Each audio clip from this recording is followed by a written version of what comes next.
Welcome friends.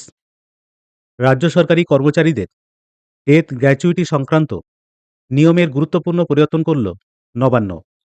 কর্মরত অবস্থায় কোনো রাজ্য সরকারি কর্মচারীর মৃত্যু হলে ডেথ গ্র্যাচুইটির টাকা কারা কারা পাবেন সেই তালিকা সংশোধন করা হয়েছে।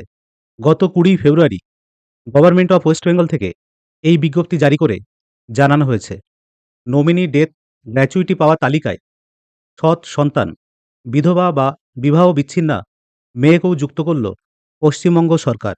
রাজ্য সরকারের অর্থ দপ্তরের একটি বিজ্ঞপ্তিতে জানানো হয়েছে, কর্মরত অবস্থায় কোনো রাজ্য সরকারি কর্মচারীর মৃত্যু হলে ডেথ গ্র্যাচুইটির টাকা কারা কারা পাবেন এই তালিকা সংশোধন করা হলো।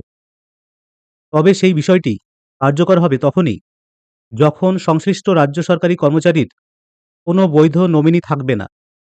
সেক্ষেত্রে পরিবারের সব সদস্যদের মধ্যে সেই নমিনির টাকা ভাগ করে দেওয়া হবে।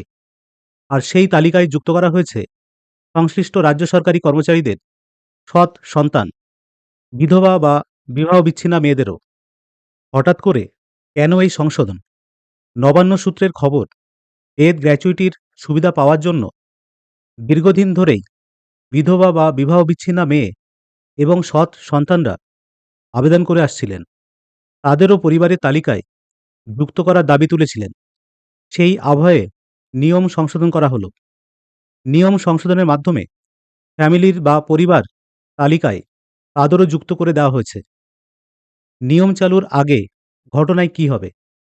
সেই সঙ্গে অর্থ দপ্তরের তরফে জানানো হয়েছে, এই নিয়ম সংশোধনের আগে বিধবা বা বিবাহ বিচ্ছিন্না মেয়েদের সংক্রান্ত কোনো মামলা ঝুলে থাকলে তাহলেও নয়া বিজ্ঞপ্তির ভিত্তিতেই সেটির সমাধান করতে হবে।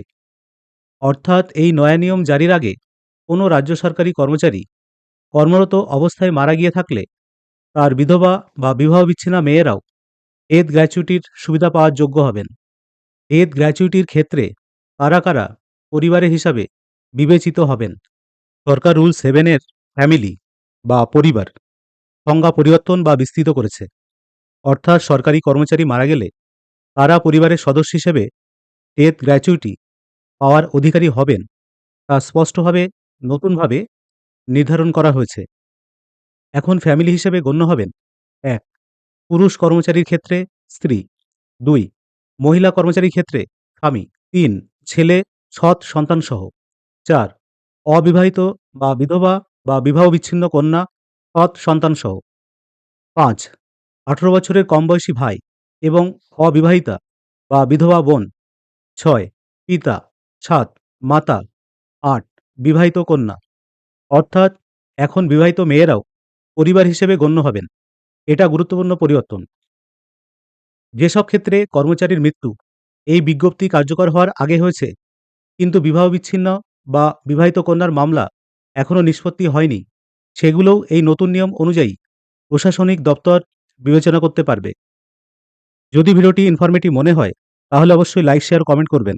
ধন্যবাদ।